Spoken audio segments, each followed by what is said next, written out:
trabalha com o desenvolvimento do tronco cerebral, que é essa parte traseira do pescoço, que é a parte mais voltada a necessidades fisiológicas, nossas necessidades do sono, de alimentação, necessidades básicas do corpo, do funcionamento do nosso sistema fisiológico.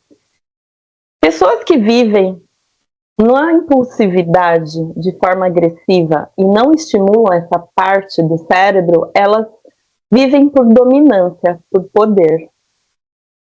A parte do tronco cerebral, ela é exatamente impulso de primitividade e reatividade, iguais aos animais. Então, conforme a gente cresce, a gente vai desenvolvendo nossos instintos, depois a gente começa a desenvolver o sistema límbico, que é essa parte aqui do meio, onde desenvolvemos as nossas emoções. E estar com as emoções regulada favorece a nosso aprendizado, a formação de memórias, motivação e recompensa, estarmos dispostos a viver no convívio social. Então, a regulação emocional, ela traz a gente para um sentido de presença, tá? A parte do tronco cerebral, se eu vivo experiências muito traumáticas, eu vivo na defesa, eu vivo me defendendo das pessoas, eu crio máscaras, porque eu tenho medo de passar por aquela dor novamente. Então, eu acabo criando um comportamento de evitação. Podemos dizer que um passado mal resolvido, a pessoa vive na primitividade. Se eu tenho o sistema emocional regulado, eu vivo na presença. Se ele está desregulado, eu vivo olhando para o meu passado, ou seja, estou sempre preso a experiências negativas do meu passado. E com isso, eu impeço o meu desenvolvimento humano. Quando a gente completa 25 anos, mais ou menos, é que eu tenho o lobo frontal desenvolvido. Antes disso, ele está em desenvolvimento. Na parte, quando eu sou adolescente, eu ainda estou na parte de desenvolvimento emocional. Eu preciso experimentar sensações. Eu preciso ter a minha opinião. Então, é quando eu amadureço, com 25, 30 anos, que eu começo a querer pensar no meu desenvolvimento, ter minha casa, ter uma profissão, ter um propósito de vida e ser movido por todas as experiências que cada fase de vida me proporcionou. Por isso é importante a necessidade de regulação emocional. Esse lobo frontal ativado e o córtex pré-frontal, especialmente, ajuda a controlar impulsos, desenvolver uma maior empatia e reflexão. Como eu falei, quando a gente estuda, quando a gente toma uma decisão de forma que a gente já refletiu, eu estou utilizando essa parte do cérebro, a parte frontal aqui da nossa testa, tá? A virtologia, ela traz como base que o orgulho e o egoísmo são as causas de todas as neuroses humanas. O orgulho, na definição da virtologia, é a necessidade de você ter importância para que você possa ser aceito e aprovado por um grupo por instinto de sobrevivência. Por isso que, principalmente nós mulheres, a gente cresce desde pequena, a gente é incentivada a agradar o próximo. Primeiro, vamos servir as outras pessoas. E nisso nós nos perdemos de nós mesmas. A neuroplasticidade, ela entra como uma solução de transformação. Eu desenvolvo novas competências, novas virtudes, eu crio novas redes neurais saudáveis. E dessa forma, eu tenho atitudes mais conscientes, eu sou mais resiliente e tenho empatia de uma forma verdadeira e natural. A virtologia é sempre através de conhecimento, habilidade e ação, atitude.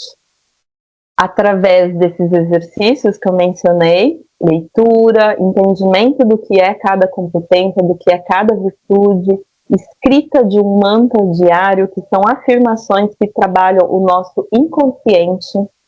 A cada 7 dias eu percebo que a nossa consciência vai mais fundo dentro de questões que aquela competência causa em nós. E está sempre relacionado à individualidade de cada pessoa diante das experiências vividas. Então, eu preciso praticar esses exercícios por um período mínimo de 14 dias, que é quando eu crio essa nova rede neural. Se eu faço um dia, fico 3 dias sem fazer, eu não dou continuidade ao processo. Por isso é importante ter disciplina e ter constância durante esse estudo, durante o desenvolvimento dessa competência. E podemos fazer no desenvolvimento individual, onde, claro, entra na peculiaridade da história de cada pessoa, mas isso vai causar uma reflexão, porque o conhecimento de como o cérebro funciona já traz aquela percepção de se eu estou agindo no automático ou não. Tá? Então, toda vez que eu entro numa impulsividade, eu me seguro. É esse o resultado que eu tenho observado com as pessoas que eu acompanho nesse aprendizado das virtudes. O caminho em grupo é um caminho também alternativo, mas ele é muito rico, porque ele favorece a troca de experiências, o aprendizado da virtude, todo o conceito, a fala, a participação de experiências de cada pessoa que faz parte dessa egrégora que se forma, também é uma interação que a fala de uma pessoa também faz você recordar uma memória, uma situação onde você talvez reagiu na primitividade. Ou em alguma situação que você teve a clareza de que aquela era uma atitude errada e você já partiu com o seu conhecimento, ou seja, com aquela consciência já desenvolvida, por uma solução racional, ética e pensando no todo, no grupo, não somente em si mesmo. Por isso, em grupo, a gente promove o crescimento coletivo, a conexão, o suporte mútuo. Para frente, um momento. Trazendo aqui a virtuologia dentro do mundo corporativo para as mulheres, o que eu posso dizer é que o estresse, o burnout, ele vem não só do excesso de trabalho, da nossa sobrecarga, mas sim, principalmente, de assumirmos máscaras sociais, de querermos dar conta de tudo e muitas vezes não dizer que estamos sobrecarregados. Muitas vezes a gente veste a máscara da boazinha, da Marte, da abusiva, da Mulher Maravilha. Não só no trabalho, como em casa a gente assume outras funções. E não conseguimos sequer pausar, a gente se sente culpada de descansar, diante de tantas atribuições que temos na nossa vida pessoal e principalmente no corporativo. Portanto, isso é um custo invisível, é uma drenagem de energia que, somado à carga excessiva de trabalho, nos leva ao esgotamento emocional. Por disso, a virtuologia ela defende as 3 primeiras síndromes que está aqui no slide, que é o burnout, realmente com raízes na culpa de você ficar parado, de descansar, você tem medo de escassez, então você vai assumindo mais atividades além do que você pode. De uma certa forma entra, nossa, você viu quantas coisas eu consegui fazer ao mesmo tempo? É uma narrativa de heroísmo, mas também buscando uma aprovação. É nisso que falamos que o orgulho também é a causa das nossas neuroses e dos principais problemas que causamos na nossa vida. Essa busca por reconhecimento e validação.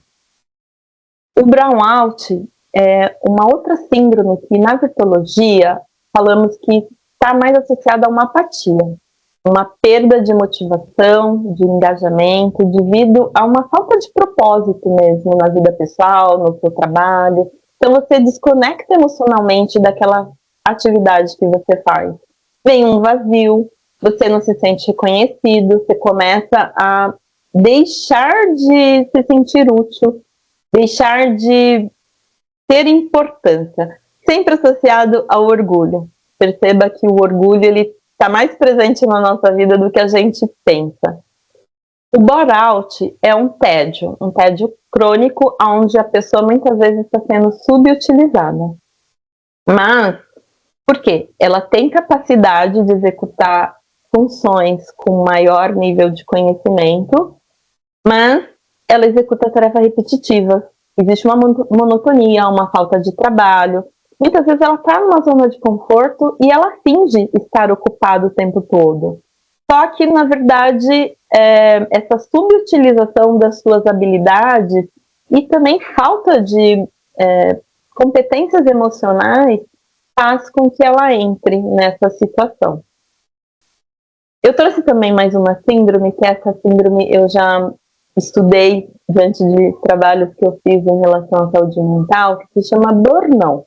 É um tema novo, o Dr. Drauzio Varela, que defende bastante, que ele fala que é um meio termo entre o burnout e um brownout. O burnout, de verdade, ele acaba sendo quando a gente está com o processamento sempre ali chegando perto de um burnout. Estou processando a 90% ali do meu cérebro, mas existe uma paixão pelo trabalho, mas que se torna até uma obsessão. Então, é aquela pessoa que está falando do trabalho no café da manhã, no seu horário comercial, dentro de casa, quando você está no evento social, e você acaba se dedicando tanto ao trabalho que você perde a motivação de participar de eventos sociais. Você troca o lazer por trabalho. Só que isso, no fundo, ela mascara uma depressão. É como assim, eu sou uma pessoa muito ocupada, muito bem-sucedida, eu não tenho tempo para a sociedade. E por trás disso tem muitas coisas. Tem ansiedade, tem dificuldade de você impor limites saudáveis.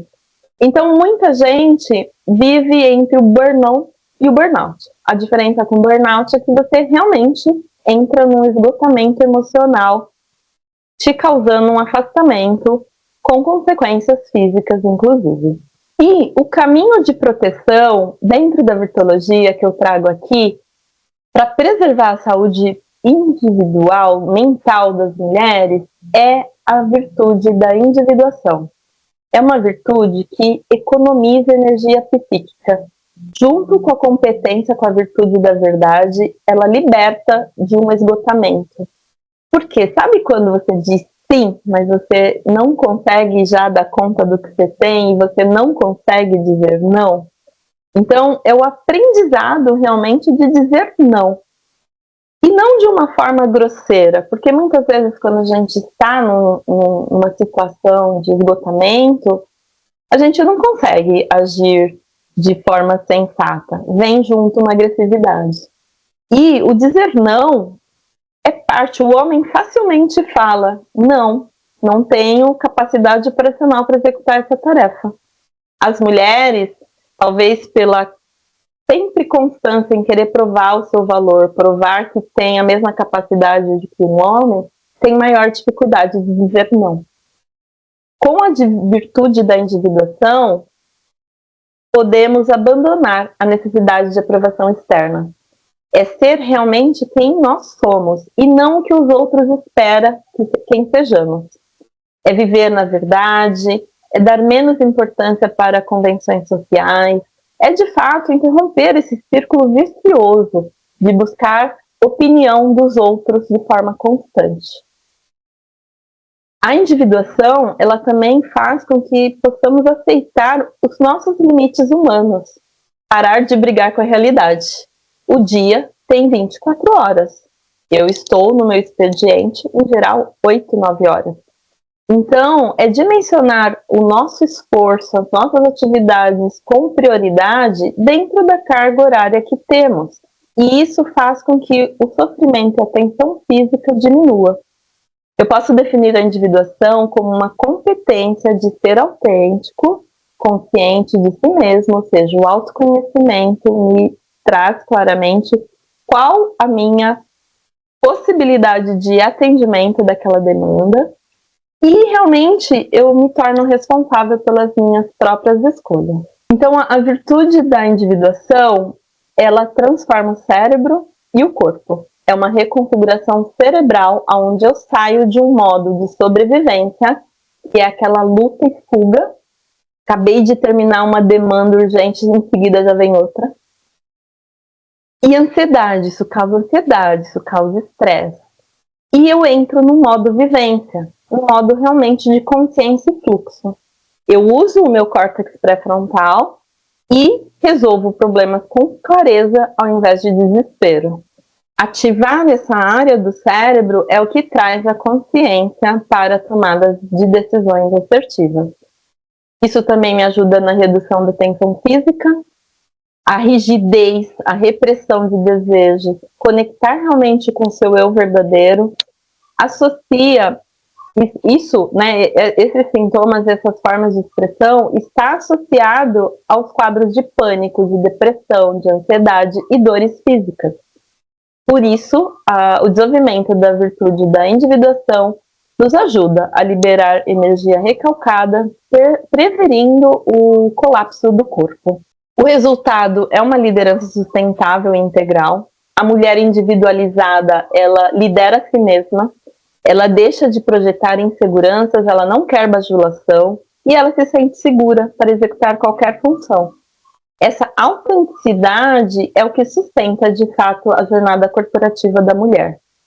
Sem precisar usar máscara, sem desperdiçar energia, sem dizer que está tudo bem quando não está. É uma força genuína de preservação da sua energia psíquica, física e honra do seu próprio caminho. A individuação é reconhecer o seu estado de presença, a sua força, aonde é que você esteja. Junto com a competência, com a virtude da individuação, eu trago aqui para que realmente nos fortaleça, crie redes neurais de apoio e saiamos do modo de sobrevivência para entrar no modo de vivência, a virtude da verdade, que é realmente deixar de calar para agradar, ser autêntica, fingir concordância quando realmente a gente tem uma opinião diferente, que trazer essa verdade diante de um grupo pode gerar, sim, alguns desconfortos, mas vai me economizar energia psíquica, vai permitir que outras pessoas olhem de um ponto de vista diferente. Assim como a virtude da aceitação, que é parar de brigar com a realidade, reconhecer nossos limites, aceitar circunstâncias que não podem ser mudadas, saber lidar com o que eu tenho hoje aqui como fator importante de decisão e caminho, liderar a si mesma com sabedoria. A virtude da flexibilidade também é essencial para mulheres de alta performance, permite transicionar desse controle excessivo para entrar no modo fluxo, sabendo definir prioridades, sabendo realmente delegar, sabendo pedir ajuda. Com brandura e paciência, nós nos colocamos com firmeza, sem se impor. Nós falamos com brandura e paciência, as pessoas se abrem para escutar. Ativamos, de fato, o córtex pré-frontal e usamos a criatividade ao invés de somente reagir sob o estresse. Isso a gente chega na individuação, resgatando nossa integridade, nossa saúde emocional, reconhecer quem somos, as nossas diferenças, nossa força, nossa verdade. O nosso propósito, de fato, ele pode ser identificado. E a humildade entra em reconhecer que não sabemos tudo, reconhecer que precisamos de ajuda, reconhecer que podemos aprender com o nosso colega, com outras pessoas. Aqui eu vou trazer casos práticos para a gente refletir um pouco, então eu chamei de virtuologia na prática. Vou trazer um cenário para que possamos refletir um pouco. Uma decisão profissional que certamente leva para o caminho do burnout. 5 horas da tarde, recebemos uma comunicação, um pedido da gestora para emitir um relatório urgente para entrega 9 horas da manhã do dia seguinte, alegando que tem um compromisso com diretoria executiva. E a funcionária, ela já tem um compromisso pessoal, uma comemoração familiar. Nesse momento, ela se sente intimidada e não se expressa com verdade. Ela aceita imediatamente executar essa tarefa sem realmente ter validado nenhuma informação, querendo demonstrar eficiência. querendo ser reconhecida. O comportamento é cancelar o compromisso pessoal com a família, e nisso ela descobre que esse relatório vai consumir mais tempo e trabalha até de madrugada. Qual que é a consequência disso? Cansaço, dor de cabeça, baixa produtividade no dia seguinte, uma culpa de você ter deixado de honrar seu compromisso pessoal, é um risco de esgotamento, é um relatório que foi entregue, mas talvez ele teria muito mais pontos de melhoria. A análise aqui é que é uma decisão guiada por orgulho, por necessidade de aprovação. E não foi utilizada a virtude da responsabilidade, primeiro consigo mesma, de humildade e verdade. Porque nesse momento, se a própria gestora soubesse que a atividade iria decorrer de virar uma madrugada, a própria gestora conseguiria falar, não, vamos tentar outro caminho. E nesse momento não houve um diálogo que pudesse enxergar outros caminhos. Passar por um outro caminho aqui, uma outra opção, que ainda é um modo de fazer, o mesmo cenário, tá? Da gestora pedir o relatório no final do dia, só que essa pessoa, eu preciso de 2 horas, eu tenho um compromisso familiar, então eu tenho esse limite para conseguir atender. Eu posso te entregar algo parcial para chegar na reunião e ter alguma coisa para apresentar, só que eu entendo que esse relatório eu vou precisar do envolvimento de outras áreas, elas não estão disponíveis, e esse relatório completo eu preciso de um tempo maior. Então, aqui já existe uma responsabilidade, uma flexibilidade e essa individuação de você se expressar e ser autêntica dentro da sua opinião e das suas necessidades. Aqui existe um resultado de maior equilíbrio entre trabalho e vida pessoal, um compromisso profissional que é preservado de responsabilidade e um menor risco de esgotamento. Eu vou para um segundo cenário aqui também dentro de um caminho virtuoso. Aqui existe uma análise mais fundamentada. É colocado riscos de não trazer uma informação totalmente validada, precisa de outras áreas, outras pessoas que consigam completar esse trabalho e que não tem disponibilidade no momento, existem outros processos que precisam ser executados para chegar na informação necessária. Ela negocia parar a atividade atual, que foi a própria gestora mesmo que solicitou, para conseguir fazer uma avaliação e dar uma alternativa simplificada, com um prazo realista, e informa também que ela tem o seu compromisso pessoal.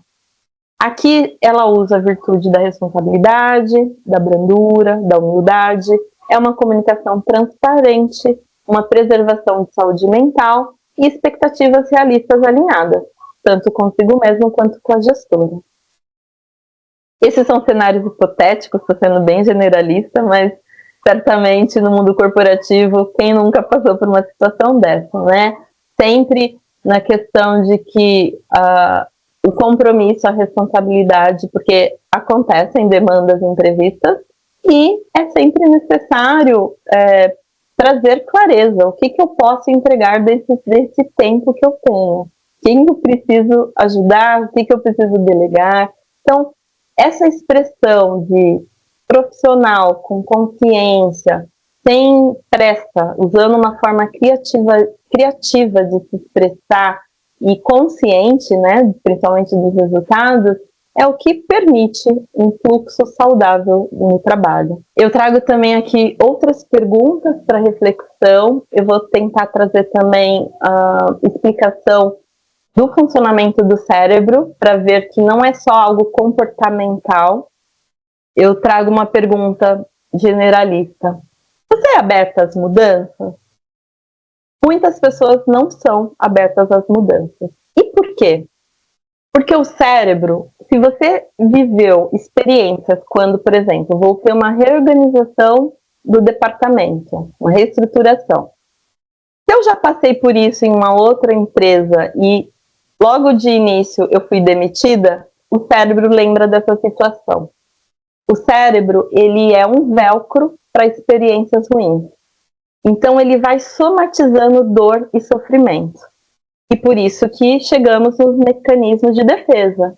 Por isso que a maioria das pessoas não são abertas às mudanças. Porém, se eu já tive experiências positivas, o cérebro é um teflon para experiências positivas. Ele não armazena isso, mas eu já tive uma experiência positiva. Eu acho que as mudanças trazem mudanças significativas, sempre traz algo melhor. Então, eu já sou mais aberta, eu tento enxergar oportunidade toda vez que uma proposta de mudança chega.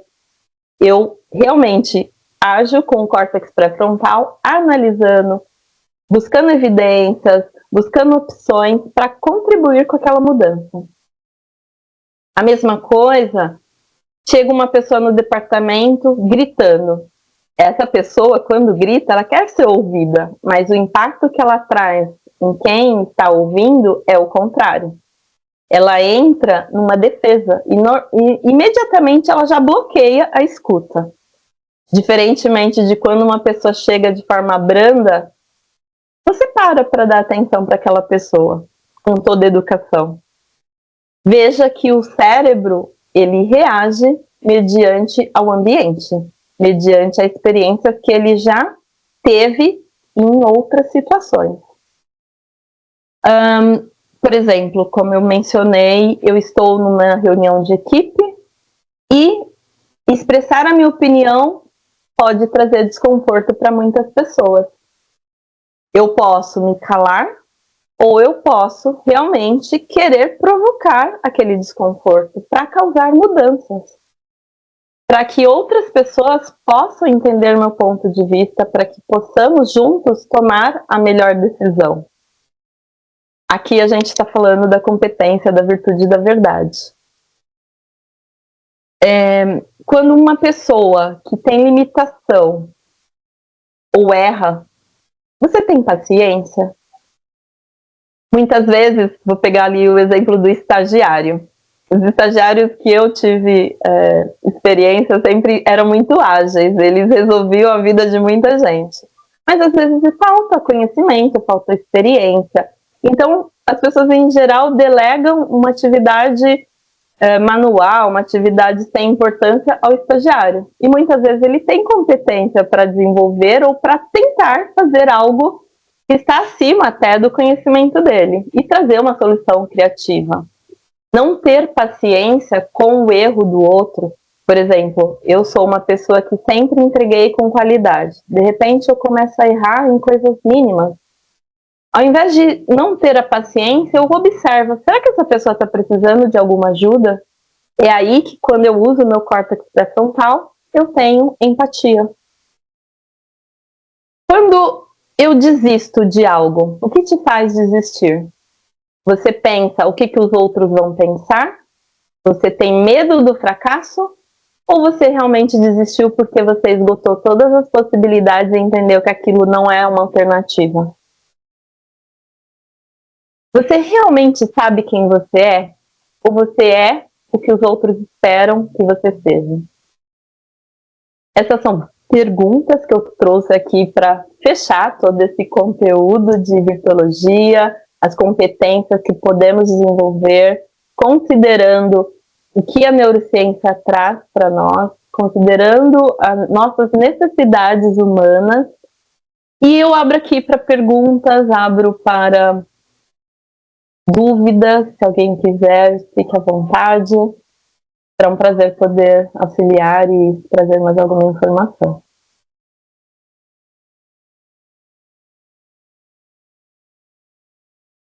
Bruno, boa tarde. Está falando que ainda está restrito para muitas pessoas, tanto o chat quanto as questões.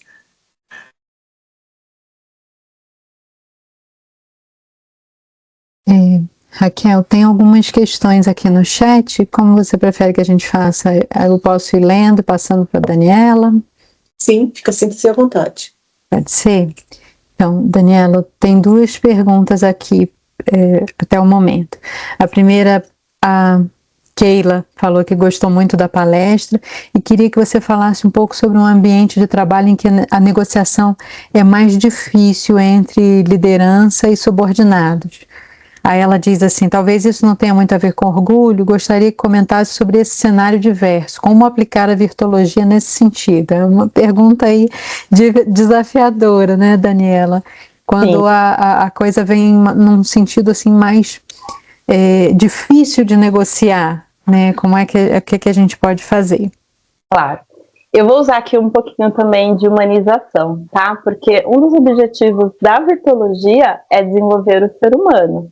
Lembra? Orgulho e egoísmo é a causa das neuroses. E quando a gente se livra do orgulho e do egoísmo, nós evoluímos em consciência. Então, é claro que um ambiente que é estressante, tem negociação difícil entre líderes e subordinados, ela menciona aqui que não tem a ver com orgulho. Mas, de certa forma, quando existe um líder, por exemplo, arrogante, ou mesmo o funcionário que quer estar certo sobre todas as circunstâncias, não permite dialogar, não consegue ouvir, isso é orgulho. Ou somente o meu ponto de vista, eu não abro espaço para que as pessoas possam se expressar. No ambiente corporativo é uma questão de cultura, por isso que falamos que os sistemas precisam ser humanizados. Tudo validado, se aquela atividade tem uma carga horária adequada, a função, ao horário que a pessoa trabalha, se precisa de 2, 3 pessoas para executar. Tudo entra nessa questão realmente, até mesmo o subordinado, que ele não concorda com o processo, mas eu acredito que se eu chegar para um gestor e colocar minha opinião, eu possa ficar mal com aquela situação. Eu talvez não tenha espaço para me pronunciar, se o gestor também tiver uma postura, um comportamento de não dar brecha e não querer aprender com soluções que a própria equipe pode trazer de uma forma mais simplificada, mais prática. Então, por isso que tanto o sistema humanizado quanto a virtuologia para o mundo corporativo é para fazer com que o ambiente fique mais leve, com que as pessoas passem a olhar o outro, passem a entender as dificuldades. Claro que não é trazer problemas de casa para o trabalho, mas isso acontece. Muitas vezes uma pessoa está ali agressiva, irritada, e não tem a ver com o trabalho em si, mas sim com uma questão pessoal. Mas desenvolver essas competências faz com que consigamos ter mais consciência de quem é meu próximo, de quem eu sou, quais são minhas forças, o que eu tenho de fragilidade que eu consigo e preciso desenvolver. Então, é favorecer um conversa. Eu acredito que tudo sempre é através do diálogo, mas precisa expressar com verdade, de forma branda, precisa ter flexibilidade. A humildade entra aqui, nessa questão de eu não estou feliz, eu estou sendo sincero, eu não estou feliz nessa posição que eu ocupo. Eu gostaria de mudar de área. Então, diante de você ter questões, mas se eu fizer isso eu posso ser demitida. É nisso que o orgulho entra. E ele existe não só na parte superior, quanto na parte inferior também. Uma pergunta, você acredita que um rico pode ser humilde e um pobre orgulhoso? Isso é uma questão que é muito comum. Falando de classe social, tá? Usei termos assim mais simplistas, mas muitas pessoas falam que uma pessoa rica sempre é orgulhosa. Ela não consegue ser humilde. Assim como associa a humildade a uma pessoa pobre. E não é verdade. A gente pode ter um pobre orgulhoso e um rico humilde. Tudo é questão de consciência. Então, no ambiente corporativo, existem regras, existe coordenação, gestão, existe toda uma hierarquia, o RH, aonde o RH facilitaria esses processos também, porque é necessário. Se existe um comitê que recebe denúncia, Tudo isso precisa ser levado de forma profissional, tá? Porque a grande questão aqui no ambiente que é rígido é levar para o pessoal, não ter diálogo, existir disputa, né? Competição constante. Isso cria um clima que não é virtuoso, um clima realmente onde você é condicionado a trabalhar nesse ambiente pesado, que o resultado é ninguém satisfeito. Eu espero ter trazido aqui um pouco, não sei se alguém quer colocar algo mais. Eu ia só reforçar, Daniela, a questão da necessidade do diálogo, né? Esse diálogo que você trouxe aí durante a sua apresentação, um diálogo com franqueza, mas também com delicadeza, né? E até aceitação. Se é algo que não é possível negociar, acontece também, né? E às vezes é isso que você falou, né? De quem está fazendo a demanda esclarecer que não é possível mudar, porque vai ter muita coisa, né? A gente não decide tudo, né? E o outro aceitar que naquele momento não é possível, mas sempre com uma conversa franca e tranquila, né? Essa é a busca. E aí a gente já tem uma outra pergunta, que é onde podemos ter mais informações sobre a virtologia? Bom, eu posso disponibilizar esses slides, tem o site do Instituto Virtudes, tá? É onde você acessa, também tem o site do Eduardo Casarotto, onde tem no YouTube também, tem bastante vídeos do Eduardo Casarotto explicando como a virtologia funciona, dando exemplo na prática, pessoal, na prática clínica, no corporativo. Tem bastante vídeos no YouTube que vocês podem acessar para complementar o que eu trouxe aqui de explicação sobre a virtologia. Tem a própria Daniela, né? Daniela, que é a nossa especialista em virtologia, que está aí. Quem quiser depois entrar em contato, a Daniela disponibilizou aí para a gente também.